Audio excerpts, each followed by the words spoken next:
উপাচার্যের পদত্যাগ দাবিতে তৃতীয় দিনের মতো অনশনে খুলনা প্রকৌশল ও প্রযুক্তি বিশ্ববিদ্যালয়ের শিক্ষার্থীরা। শিক্ষা উপদেষ্টার আশ্বাসেও কর্মসূচি প্রত্যাহার করেননি তারা, উল্টো দাবি আদায়ে ক্যাম্পাসে বিক্ষোভ মিছিল বের করেন আন্দোলনকারীরা।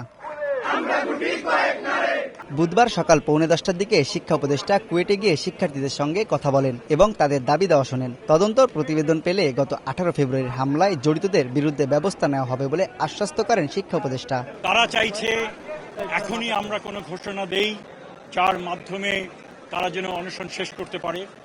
আমি তাদেরকে বোঝাতে চেষ্টা করেছি বিশ্ববিদ্যালয় পরিচালনার জন্য নির্দিষ্ট আইন রয়েছে এবং সেই আইনের মধ্যে থেকেই আমাদের যে ইনকোয়ারি কমিটি, অত্যন্ত কম্পিটেন্ট ইনকোয়ারি কমিটি, তারা সেই আইনের মধ্যে থেকেই তারা সুপারিশ করবেন বলে আমরা আশা করছি এবং সুপারিশটা পাওয়ার সাথেই আমরা চেষ্টা করব যত দ্রুত সেটা কার্যকর করা যায়। এদিকে কুয়েটের 37 শিক্ষার্থীর সাময়িক বহিষ্কারাদেশ প্রত্যাহার এবং সবগুলো হল খুলে দেওয়ার সিদ্ধান্ত নিয়েছে বিশ্ববিদ্যালয় কর্তৃপক্ষ।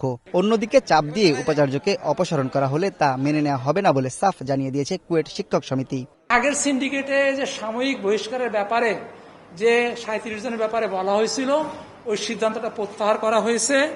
আমাদের হলগুলা যেটা ভ্যাকেন্ট করা ছিল, বন্ধ ছিল, আজকে থেকেই হলগুলো খুলে দেওয়ার ব্যাপারে বলা হয়েছে।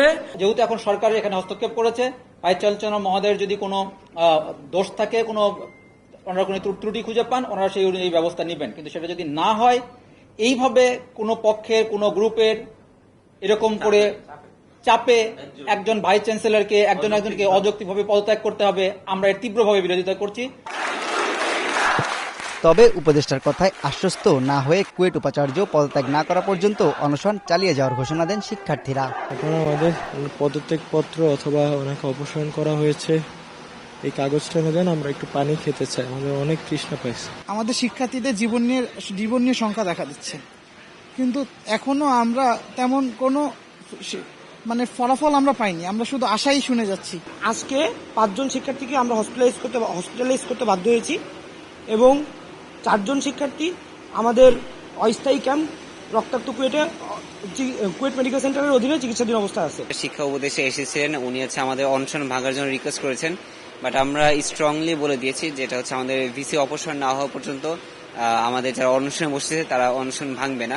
এদিন সন্ধ্যায় উপাচার্যের পদত্যাগের এক দফা দাবিতে ক্যাম্পাসে কফিন মিছিল করেছে আন্দোলনকারীরা। গত 21 এপ্রিল বিকেল থেকে কুয়েটের স্টুডেন্ট ওয়েলফেয়ার সেন্টারের সামনে আমরণ অনশন কর্মসূচি পালন করেছেন শিক্ষার্থীরা। তানজিম আহমেদ, সময় সংবাদ, খুলনা।